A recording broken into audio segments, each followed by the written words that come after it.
T-Wolves dominate with the 121-87 victory versus the Mavs tonight. And I got the expert, Jack Borman. He's going to help us break it all down. And it's all coming up next on the Locked On Wolves POSTCAST.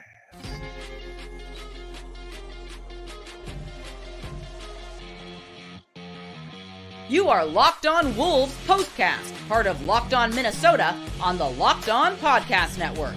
Your team every day. What's up? What's up? Back in the lab, back at it. Another T-Wolves postcast episode right here on the Locked On Sports Minnesota Network. You got myself, Luke Inman, at Luke_Spinman. That's the man, Jack Borman. He's on Twitter, at JRBorman13. And before we get into all the action, Jack, quick reminder, tonight's episode brought to you by FanDuel. Make every moment more with America's #1 sportsbook and official sportsbook partner, the NBA. Right now, new customers, you're getting $200 in bonus bets with any $5 bet, $200 when you bet just $5. Check it all out. Visit FanDuel.com/LockedOnNBA.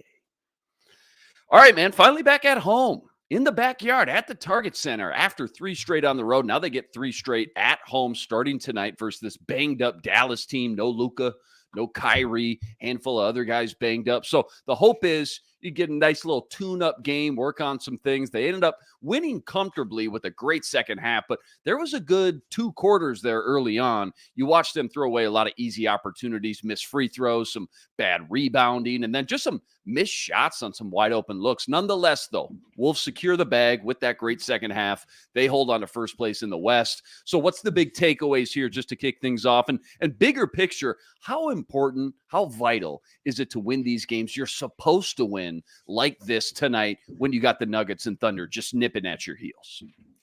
Yeah, man, it's really important. And you obviously want to be able to pay that off when you're able to have that stretch like the Timberwolves had of that 16-game stretch against playoff caliber opponents in which, they won above 500. And so when you're able to take care of business against the tough teams, you then want to make all that worth it and start to rack up some wins against these teams that, aren't quite as good.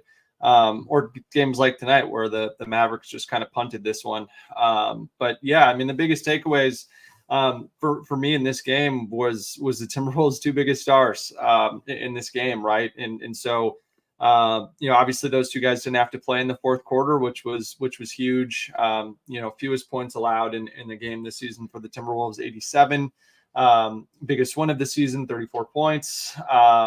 But yeah, a lot of that had to do with KarlAnthony Towns, right? And for Karl, he had 29 points and 11 of 15 shooting, 4 of 6 from 3. All 4 of those threes came kind of in that bridge end of the second quarter. The last minute of the second quarter, made a couple of threes to go into the half with some momentum. Made a couple more shortly after coming out of the break. Also had 9 rebounds and 4 assists. Again, did not play in the fourth quarter.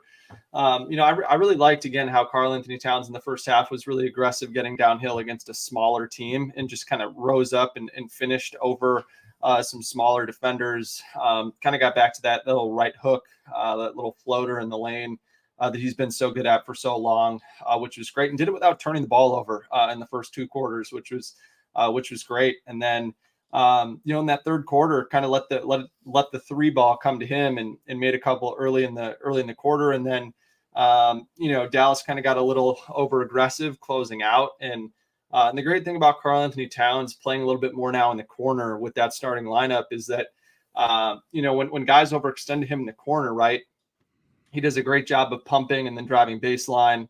And then you're able to find Rudy Gobert just hanging out in front of the rim. And Karl did that a couple of times for huge, drop-off dunks, which was huge. So for him to be able to do that is just really great. It was a really well-rounded game from Karl.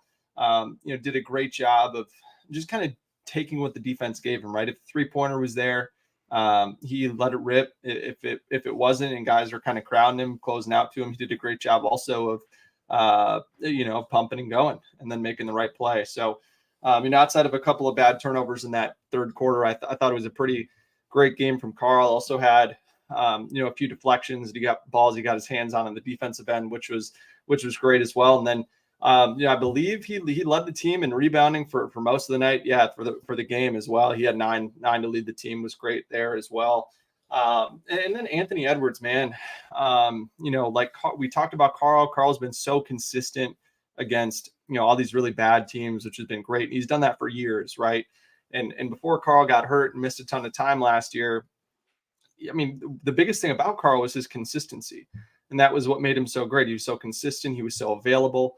And Ant obviously has been available in almost every game last season, almost every game this season. But man, again, some of these bad teams, he just kind of takes the night off. And, it obviously ended up working out. The Timberwolves only won by 34 points. But he didn't attempt a field goal in the final three quarters. Obviously, he got fouled right at the end of the third quarter when he kind of caught a grenade with like 5 seconds left in the shot clock and had to get something up. But he was the only starter that didn't finish in double figures tonight.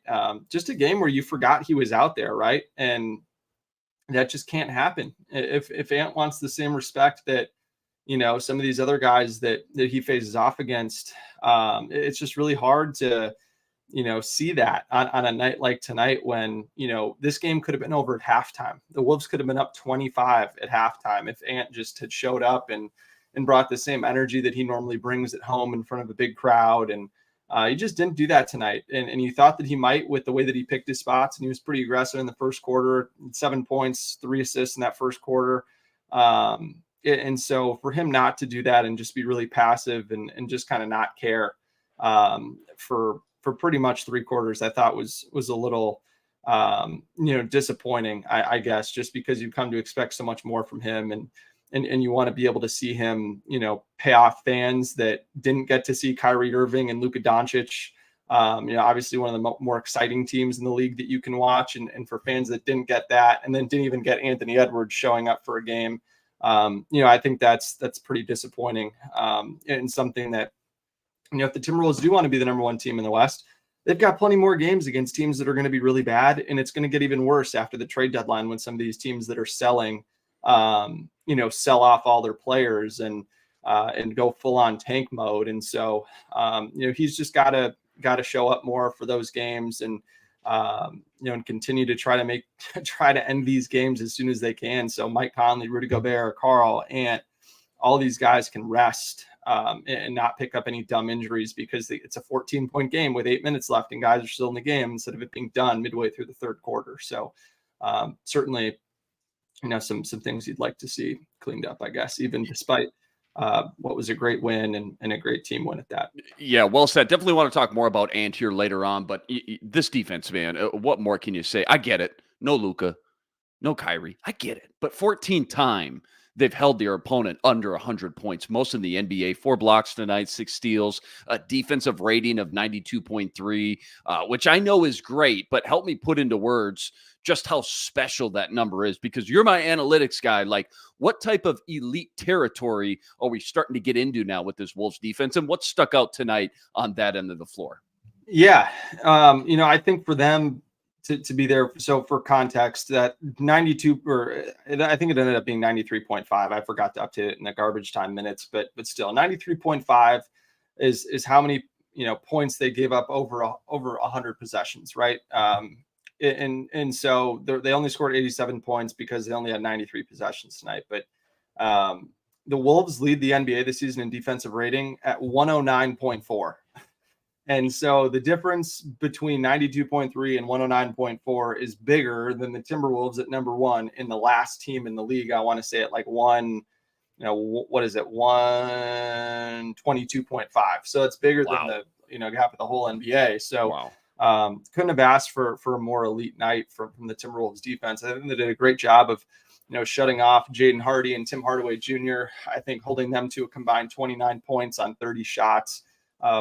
Is A+ work, considering that those two guys were kind of going to be the engines of the Dallas offense tonight. So I think that the more difficult you can make it for number 1 and number 2 options there, I think the better off you're going to be. And then, they really did a good job of running shooters off the 3-point line, forcing guys to take contested threes, which was great. I think this is a night that Jason Kidd very clearly said, hey, if we want to stay in this game, if we want to win this game, we got to get up a ton of threes and we got to make a ton of threes.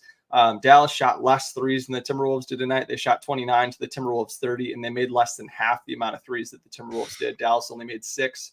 Minnesota made 13. And so to hold Dallas to 21% shooting from 3, even guys that, that still played tonight, in this depleted punt the game rotation for Dallas are still good 3-point shooters. Josh Green, Grant Williams, Tim Hardaway Jr., Seth Curry, all those guys are really good 3-point shooters. And so Maxi Kleber as well, another really good 3-point shooter. So for the Timberwolves to run those guys off the line and prevent them from getting hot and getting confident and staying in the game was obviously what you want. And then for the Timberwolves to just rebound the ball the way they did in the second half, I thought was absolutely phenomenal. Something that certainly should be commended, especially considering what this game looked like at halftime. But in the third quarter, they out-rebounded Dallas 13-5. And then in the fourth quarter, they out-rebounded Dallas 14-5. So, to be able to just pour it on the glass and just, obviously dominate within the possession, but then close out each of those possessions, I thought was really, really good. And again, what more can you say, man? 14th time this season, the Timberwolves have held an opponent under 100 points. That is the most in the NBA. I want to say the next team is at like 8 or 7. That's insane. So That's insane. For Minnesota to continue that defensive dominance is really encouraging, because they're going to play another team here in Orlando who does not have a very efficient offense, a team that doesn't space the floor very well. And so, for the Wolves to kind of find their fastball again these last two games, in that last game against Oklahoma City, only gave up 80, I think it was like 81 points in the final 41 and a half minutes of that game. So just a really elite stretch of defense from the Timberwolves the last, 7.5 quarters or so. Yeah, well said. I just want to circle back to the first half here one last time real quick. What bothered you the most? I'm just curious. Was it the missed free throws, the rebounding, which you touched on, the missed wide open shots, or Ant just being that total no-show? And of those four, I guess, which one do you feel the most confident? Hey, they're just having an off night that first half. And which one maybe worried you the most after this one moving forward? I think it's probably Ant, just because I think we all have such high expectations for him. The Timberwolves silenced that big time by dominating the boards in the second half. The free throws didn't get a whole lot better, but again, at least they're getting the free throws. It was Rudy Goberts shot 10 free throws in that first half. So I think you kind of excuse that a little bit. But for Ant, I think, that's going to be something to keep an eye on. It's been something that's happened, throughout this season. And even games that he's scored well in, he hasn't scored super efficiently in against, pretty inferior teams. So, we'll see if he's going to be able to rectify that or not moving forward. But it's certainly something that I think this coaching staff, knowing all these coaches are going to be on him. I think his teammates are going to be on him, are going to hold him accountable, hold him to a really high standard, because he deserves to be held to that high standard. He's going to be named an All-Star reserve tomorrow for the second consecutive year. So he's got to continue to really rack up some big performances against these bad teams if he wants to be an all-NBA player and unlock another, $45 million, whatever it is on his contract that kicks in next season. All right, well said. All right, plenty more deep dive from this one, including more on Cat's big night, and that's all coming up right after this.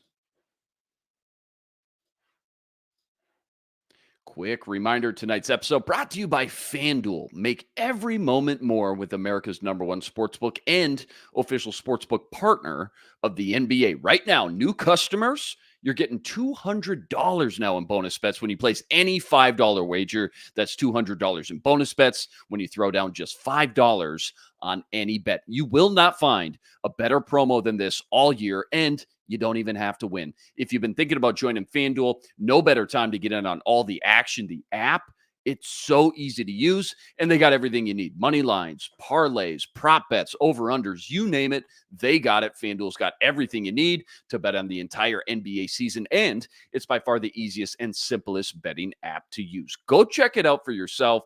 Visit FanDuel.com/lockedon. That's FanDuel.com/lockedon today. America's #1 sportsbook. FanDuel, official partner of the NBA. All right, brother. You already touched on it, but Cat, he led the way tonight, 29 points, 9 boards. And if there's been one consistent with this team, when the Wolves play some bad teams, some sub-500, below-level teams, you always know Cat's going to show up and kind of be that anchor, put the team on his back, so to speak. What do you love the most about his game tonight? And I guess just how important is it to have a guy like him that can kind of lift the tempo and can grind them through some of those sluggish, slow ebbs and flows during games like these that, are sometimes a little tough to get jacked up for with no Luka and no Kyrie on the other side.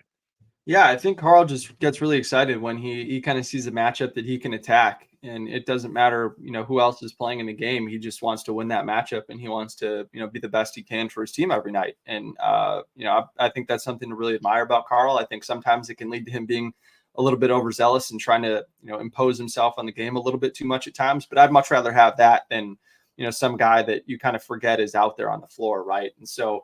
I think it's easier to kind of go tell a guy, hey man, I appreciate what you're trying to do, but let's just rein it in a little bit, as opposed to trying to get a guy into the game.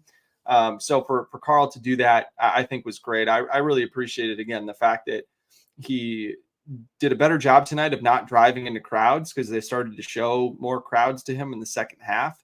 I think he just got a little bit overzealous with his passing, but for Karl to also realize, hey, I've been working it on the drive really well all night, but if I'm open from three, I've got to shoot it, right? And so in those two games, in that Charlotte game where he went off, and then the game after that, he shot 25 threes in those two games, and then only shot 11 threes in the following three games, and crept it back up to 6 in this game. And man, you'd really like to continue to see him shoot more threes. I know we talked about it for a couple of games there, but then he just dipped right back down. And this offense needs as many efficient shots as it can possibly generate. And KarlAnthony Towns just needs to shoot more threes, man. I will keep saying it over and over and over and over again. It's great that he's willing to shoot them when he catches them and he's open, but even on some of them where he's not 100% open, I'd love to see him let him rip, because he's 4 of 6 tonight. Again, he's shooting, I think, 43% from three this season, something like that. And so, man, for him to be able to get up from, shooting 43.7% on 5 attempts a game this year, imagine if he shot 39% on 8 or 9 attempts a game, right? You're talking about another 7.5 points for this Timberwolves team every night. And that's huge, man. Maybe he still would find 2 or 3 other points. So let's call it's another 4 points a night for the Timberwolves. I think you would take that clearly. I mean, that would take the Timberwolves from, what are they, the 19th ranked offense up, right near the edge of the top 10. So that's my only thing from Karl. He was very under control, very composed tonight. Love the way he drove out of the corner, played in the corner. Man, just can you shoot a few more threes, please? Everyone's been begging him to. And he has it looks like he has a ton of fun when he does it. So I don't know why he doesn't do it, because he clearly knows how good of a 3-point shooter he is. I don't know why he feels like he needs to drive and post up more than shoot threes. Yeah, well said. And again, kind of already touched on this. Cat's the MVP tonight. On the other hand, though, you said it, Ant, way too quiet for anyone's liking. Definitely the biggest mystery of the game so far. Deep into the fourth quarter, you just sit there, you realize, has this guy even made a shot in the last 2 straight quarters? Not made a shot, just had a shot attempt. Here's the guys who had more shots than Ant tonight. And I realize he got pulled in that fourth quarter, but Mike Conley, Naz Reid, Rudy Gobert. And dude, it's tough. I don't care who you're playing or what anybody else is doing on the court.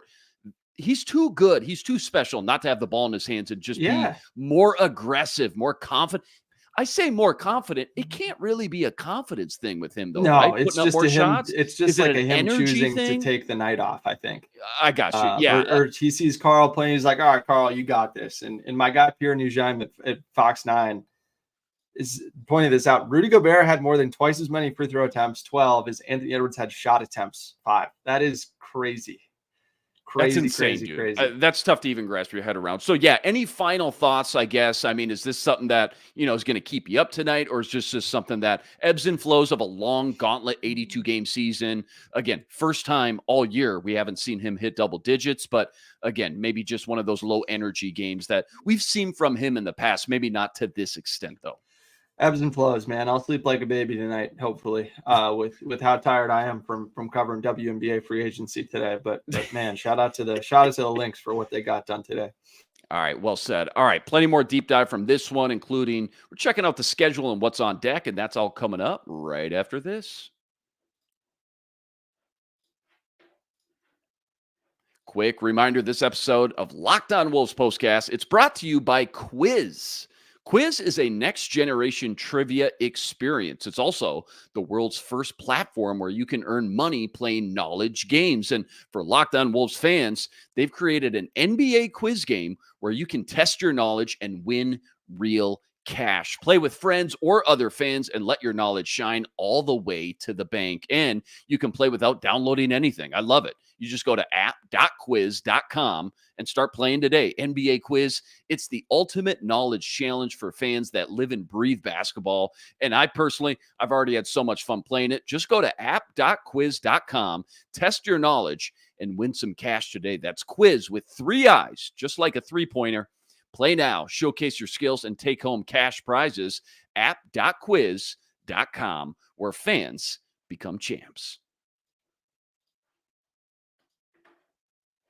Hey, just give me a quick 60 seconds on this Mavs team, man, because there's definitely a world where these two meet again in the playoffs. They're currently the 7th seed. And again, obviously, no Luka, no Kyrie, I get it. But when healthy, just how much fear do they strike in you? Because we've seen them now multiple times this year, some without the studs, sometimes with just one of them fully healthy. So if they can actually get to the playoffs healthy, which is a big if, how worried, I guess, maybe that's the wrong word, but we'll just go with that for now. How worried are you they could play spoiler to one of the top teams in round one?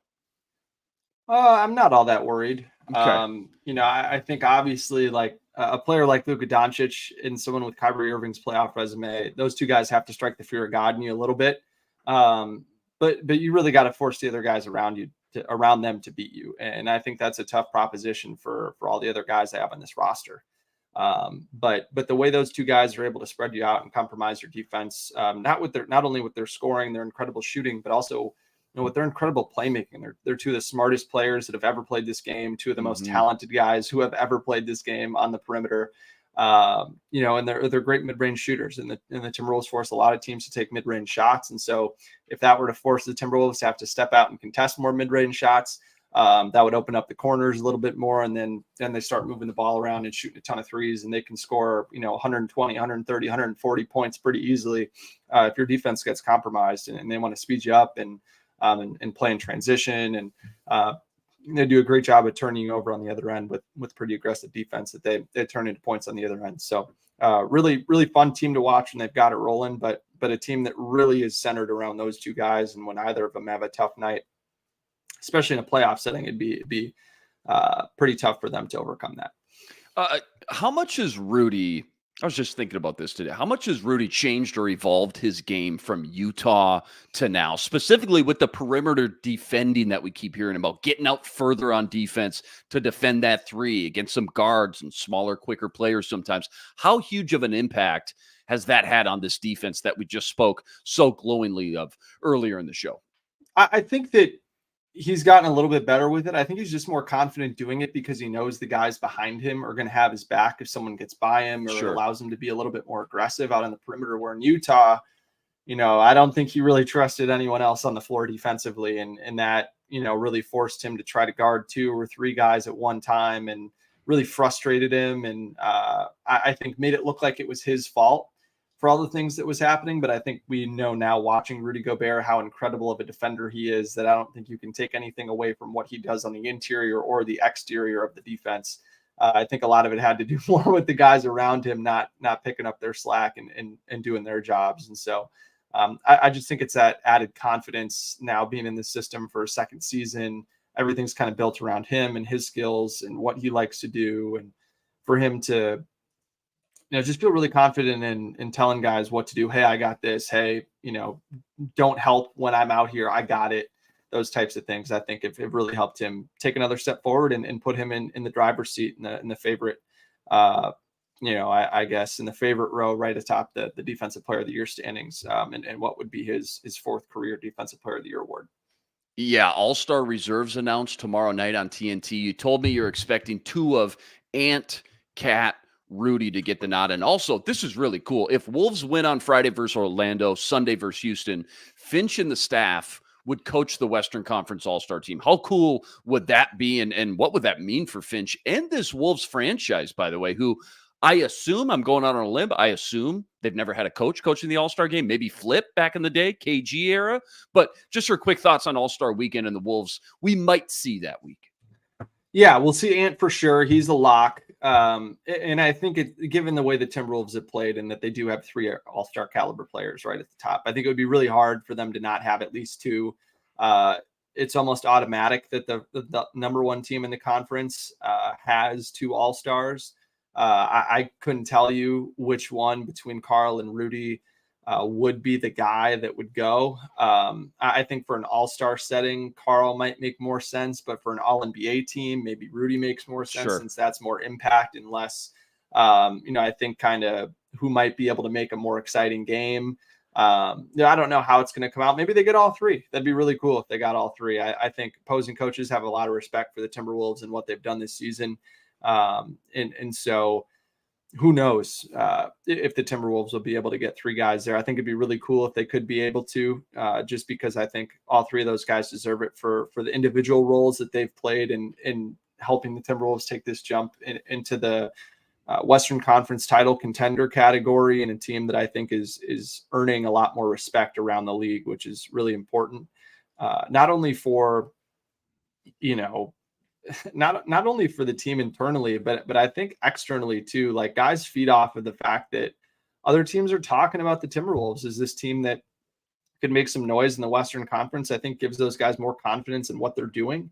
And certainly I think creates more excitement among the fans that other teams and other fan bases and other, national media members don't just see this as some flash in the pan 40 game stretch where the Timberwolves are playing a lot better than what their potential is, or greater than the sum of their parts. I think this is very real, and I think that's what makes it a lot of fun. And so hopefully Timberwolves will be able to celebrate that with their whole entire coaching staff, with the 3 stars there, and who knows, maybe KarlAnthony Towns will be there anyways to play in the take part in that 3-point contest, but we'll see.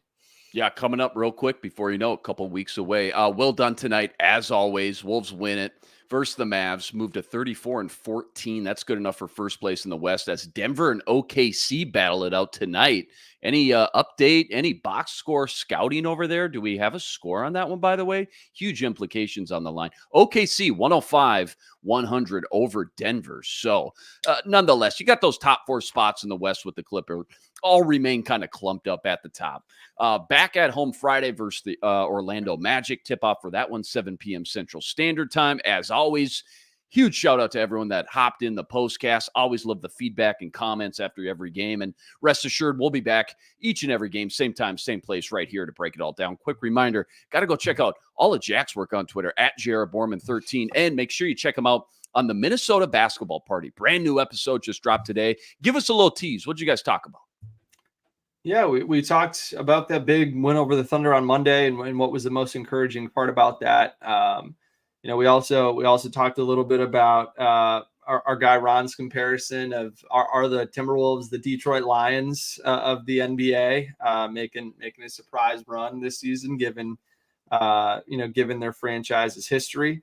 And then we also talked about the team's point guard situation in terms of how we think Nickeil Alexander-Walker and Jordan McLaughlin have fared behind Mike Conley, if they need to upgrade that, and just some of the more, I guess, intriguing kind of lineup tidbits that we've seen involving those 2 guys, Nickeil and Jordan McLaughlin, and maybe how the Timberwolves can look to continue finding some of those little lineup combinations that have worked so far moving forward, and how all that might play out. So it was a good one. A lot of fun this morning. Yeah, make sure you check that out again each and every Wednesday. That's got Sam Ekstrom, Gophers legend Ron Johnson, like you mentioned, Carol Evans, Reggie Wilson. Hey, Ron's always good for at least one hot take and one movie reference each and every episode. So he's consistent. If you haven't already, Ben Beacon ripping it up over in the Locked On Wolves podcast each and every day as well. That'll do it for us tonight. He's Jack Borman. I'm Luke Inman on Twitter, at Luke_Spinman. Until next time, signing out.